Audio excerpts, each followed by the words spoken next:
Imagine waking up one day and realizing that your thoughts are not entirely yours. They echo with voices you don't recognize, ideas planted long ago, fears dressed up as logic, desires molded by invisible hands. You move through your day with practiced certainty, yet somewhere beneath it all, something stirs, restless, quiet, watching, a presence without a name, a war without a battlefield. Now imagine this. You sit alone in your room, no distractions, no screen to blur the silence, just you and your mind. Within moments your thoughts begin to splinter. A to-do list appears, then guilt for what you haven't done, then a memory from 10 years ago you didn't know still haunted you. You try to focus, you try to breathe, but it's like your own mind rebels against stillness, as if it were programmed to avoid looking inward. Why? Why do you constantly crave movement, noise, validation, anything but quiet? Why does silence make you uncomfortable? Not the silence of sound, but the silence of your own self meeting itself. You were taught to believe that the mind is your ally, that rational thought will lead you to clarity, and awareness is your greatest gift. But what if that's only half the story? What if beneath your surface awareness, a different voice is shaping your reality when you refuse to acknowledge? A shadow mind, one that doesn't shout but whispers, doesn't push but pulls, one that learned long ago how to hide behind logic, humor, productivity, even kindness.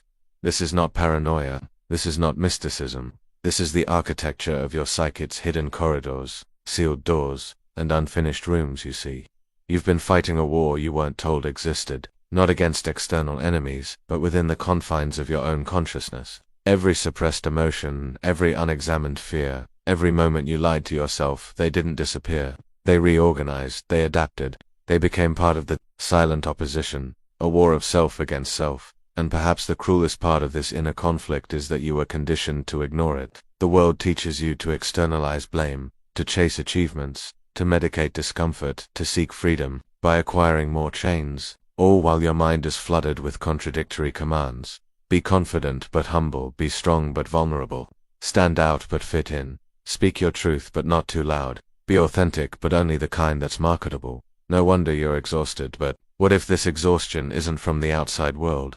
What if it's the friction of a divided self, one part dragging you toward who you pretend to be, the other pulling you back to who you truly are? Is it possible that your greatest enemy is not fear, not failure, not even death, but disconnection from your own truth? And here's the paradox. The mind that created the masks, the illusions, the walls is also the key to tearing them down, but only if you're willing to confront it.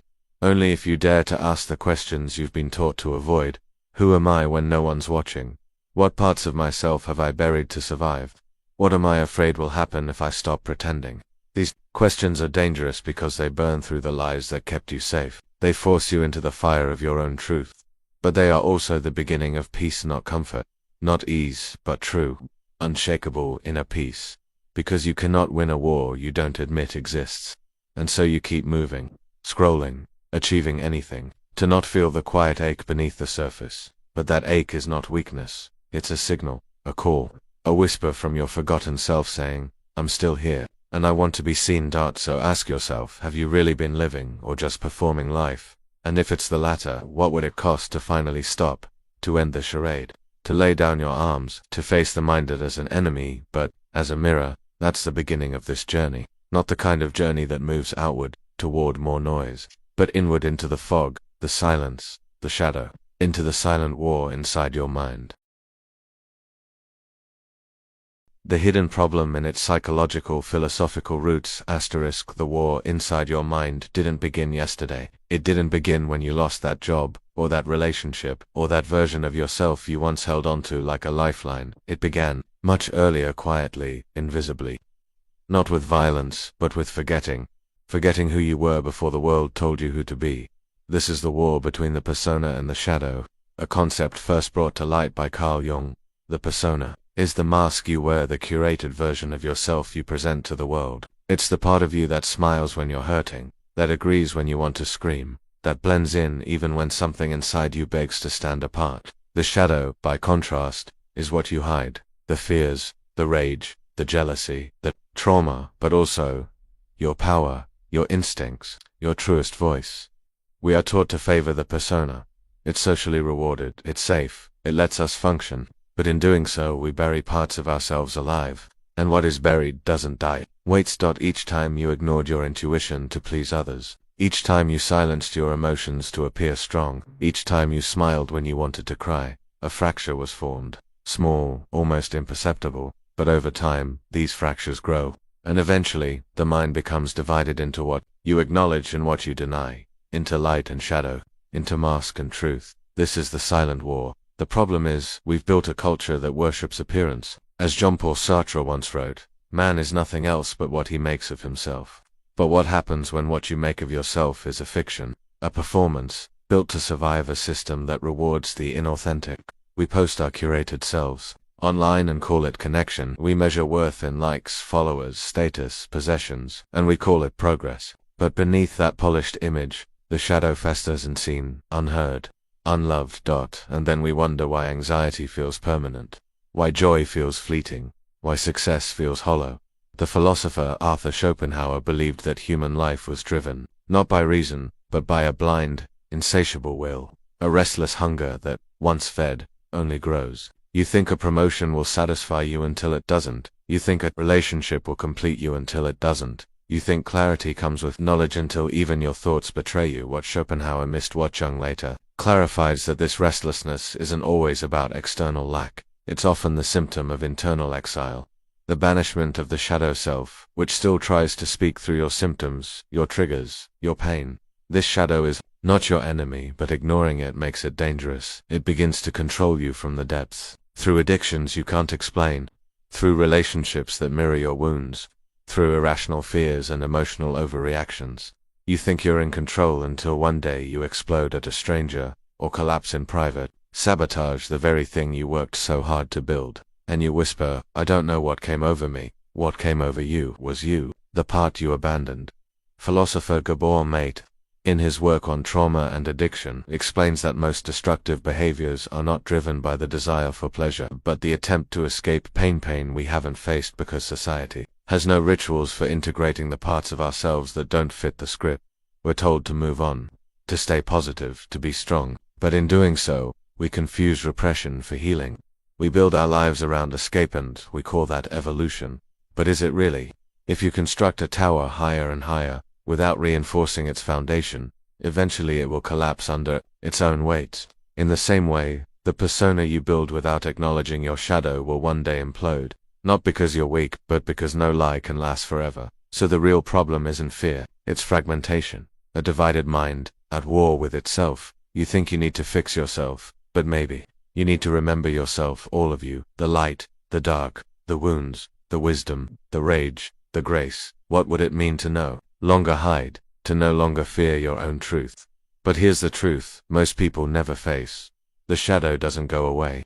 You don't defeat it, you integrate it. You make peace with the parts of you that were once at war. Only then do you stop being a puppet to your unconscious mind. Only then do you begin to live with clarity, purpose, and wholeness. But first, you have to see it. You have to stop pretending you're fine when you're breaking. Stop performing peace when your mind is on fire. Stop numbing the pain and start listening to what it's been trying to say. That this is the first step to ending the war, acknowledging it exists. Because what you don't confront, you will continue to carry. And the longer you carry it in silence, the more it shapes who you become. But the question remains, what happens if you never confront it? That's what we'll explore next. The unseen consequences of a life lived in denial of the war within. The unseen consequences, ***. You can ignore the war inside your mind. You can cover it with laughter, bury it beneath ambition, drown it in distractions. But you cannot outrun it. The shadow always finds a way to speak. And when it's silenced too long, it doesn't whisper anymore, it screams through your life in ways you never expected. It shows up in the constant hum of anxiety you've normalized. In the sudden breakdowns you can't explain, in the relationships that feel like patterns repeating themselves with new faces. But most dangerously, it shows up as emptiness, a hollow ache that success can't fill, and love can't quiet, a numbness that eats away at your joy, not through pain, but through the absence of it. You've seen this in others. The man who has everything, status, wealth, respect, but secretly feels nothing. The woman who plays the role of perfection so convincingly that she forgets who she is beneath the mask. The artist who creates masterpieces but never feels truly seen. The achiever who meets every goal but is terrified of stillness. What they share is not failure, it's disconnection from themselves, from meaning, from truth. But here's what's harder to see. You may be living the same fate, not because you chose it, but because you didn't know another way. In a society that rewards image over integrity, silence over truth, and comfort over growth, it's easy to forget that the mind was not designed to perform. It was designed to understand, to evolve, to integrate. Yet every time you suppress your emotions for the sake of being fine, every time you lie to keep the peace, every time you betray your intuition just to fit in, you reinforce the division within, and over time that division becomes identity. You become what the world wants you to be, and forget who you actually are. This is the consequence of avoiding the war inside your mind. You live someone else's life, while your real self watches from the shadows, waiting for an invitation that never comes. You tell yourself, I'm just tired, but maybe you're not tired. Maybe you're disconnected. Disconnected from your inner compass, disconnected from the child you once were, disconnected from the parts of you that used to feel deeply, wildly, unapologetically. And here's the most tragic part: you begin to fear your own aliveness, because aliveness means feeling everything, not just the joy, but the grief, not just the confidence, but the doubt, not just the hope, but the fear. And you've been taught to fear fear, to numb it, to fix it, to silence it. But what if fear isn't the problem? What if fear is the messenger, and your silence is the betrayal? This disconnection, this fragmentation, doesn't just affect your emotional life, changes the very architecture of your brain. Neuroscience shows us that suppressed emotion doesn't vanish. It embeds itself in your nervous system. It becomes a default setting: fight, flight, freeze without a visible enemy. You're not reacting to the present. You're reacting to the past that hasn't been processed. And that reaction shapes everything. It influences your decisions. Even when you think you're being rational, it colors your relationships. Even when you're trying to be fair, it limits your creativity, your courage, your clarity. Even when you have it all together, the war becomes your lens, your story, your reality. And yet, no one can see it. Not entirely, because you've become skilled at hiding it. So skilled, in fact, that even you believe the performance, but deep down, you feel it. In the moments of silence, in the dreams that disturb your sleep, in the quiet voice that asks, is this all there is? There is a cost to ignoring this war, and it's not just personal, it's collective. When enough individuals live divided, disconnected lives, society begins to fracture. You see it in the polarization of culture, in the addiction to productivity, in the epidemic of mental health struggles that no pill can fully solve. We have built a world that reflects our inner division, chaotic, noisy, numbing, and we call it progress. But at what cost? When your inner world is a battlefield, you lose. More than peace, you lose your intuition, you lose your authenticity, you lose your capacity to love fully, not just others, but yourself. You start seeing people as threats instead of mirrors. You start seeing life as a problem to solve instead of a mystery to feel. You stop being and start managing existence. But here's the most dangerous consequence of all. You start believing that this is just the way it is, that it's normal to feel nothing, that it's adult to suppress emotion, that it's wise to avoid truth. And in doing so, you don't just lose the war, you forget there ever was one. You settle, you conform, you survive, but you do not live. Not truly, unless something breaks, unless something stirs in the silence, unless, one day, you stop and ask, what if everything I've believed about myself isn't true? That question, that tiny crack in the wall, is where the rebellion begins, and that's where we go next. The rebellion, how to break free, asterisk. There's a moment in every story where the hero has a choice, not between good and evil, but between truth and comfort. This is where you are now. The silence has spoken. The shadow has stirred. The war inside. Your mind is no longer hidden behind the veil of your daily routine. You can feel it, something within you aching for a different way of being. But where do you go from here? This is not about fixing yourself. It's about finding yourself, the real you, the one buried beneath layers of conditioning, coping, and cultural noise. The rebellion begins here, not with noise but with awareness, not with violence but with radical honesty. Imagine this: you stop running, you sit with the discomfort, you look the shadow in the eye, not to conquer it, but to understand it. You ask, what part of me have I been avoiding? What truth have I been too afraid to feel? Carl Jung wrote, one does not become enlightened by imagining figures of light, but by making the darkness conscious. This is the rebellion, bringing light into the places you were told to keep in the dark. It won't be easy. The persona will resist. The ego will scream. The world around you will question your sanity, because integration looks like rebellion. To those still living in suppression, you'll be called too sensitive, too intense, too emotional. But what if those are just signs that you're waking up, that you're no longer willing to live asleep? To break free, you must first unlearn. Unlearn the belief that your worth is tied to productivity. Unlearn the idea that pain makes you weak. Unlearn the myth that survival is the same as living. These ideas were never yours. They were passed down through culture, through trauma, through generations of people who never had the chance to question them, but you do. Because here's the truth. You are not broken, you are not lost. You are simply fragmented, and healing is the process of remembering yourself one piece at a time. Start small. The next time you feel anger, don't suppress it. Trace it. Where is it coming from? What boundary has been crossed? The next time you feel fear, don't drown it. Sit with it. What is it protecting you from? What does it think you're not ready for? The next time you feel numb, don't distract yourself. Breathe into the void. What part of you is shut down, and why? This is shadow work, not in theory, but in practice. And the more you do this, the more the war within begins to quiet. Not because you've defeated anything, but because you've listened. Because the shadow doesn't want control. It wants recognition. It wants wholeness.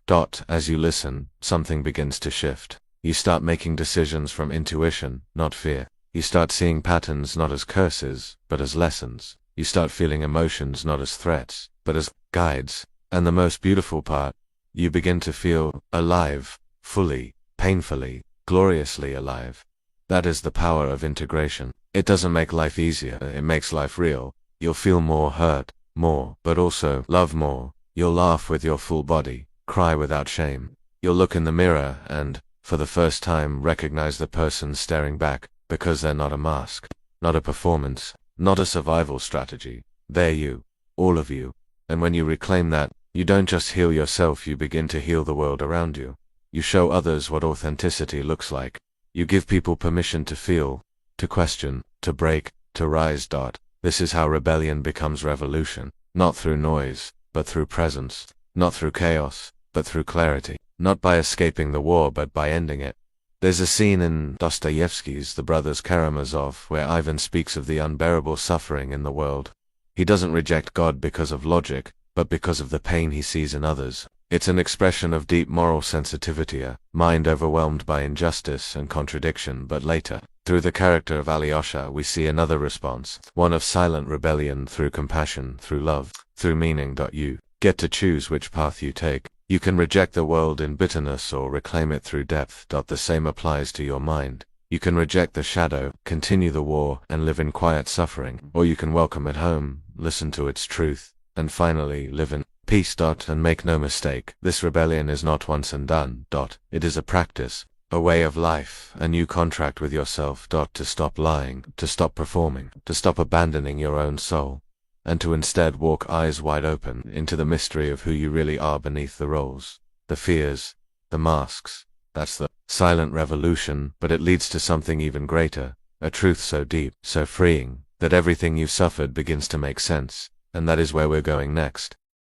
The ultimate truth, the final, most powerful realization.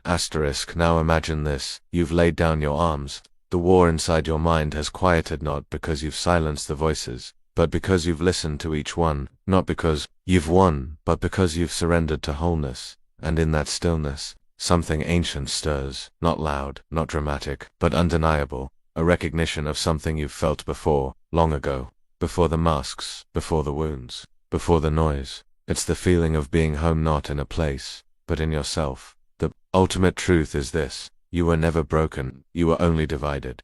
Every fear you carried was a call for protection. Every lie you told yourself was a cry for love. Every mask you wore was a shield for something sacred underneath. And now, for the first time, you're seeing what was there all along. You are not your thoughts. You are not your pain. You are not your shadow. You are the space that holds all of them. The conscious awareness beneath the noise, the watcher, the witness, the still point at the center of the storm. You are the silence between the thoughts, the light behind the shadow, the presence that never left even when you abandoned yourself. This is not a concept, it's not philosophy, it's truth, and it lives in your bones. For centuries, mystics, sages, and philosophers have pointed toward this truth. Eckhart Tolle calls it presence. Jung called it the self. Sartre wrestled with its freedom, Schopenhauer feared its pain, but it is all the same realization. You are not the war, you are the one who sees it. The moment you understand this not just intellectually, but viscerally, everything changes. You stop reacting, you start choosing. You stop running, you start facing. You stop seeking yourself in the world and start bringing yourself into the world. That is the freedom no one can give you, because it was never theirs to give. It was always inside you, waiting. And here's the poetic tragedy. So many never find it.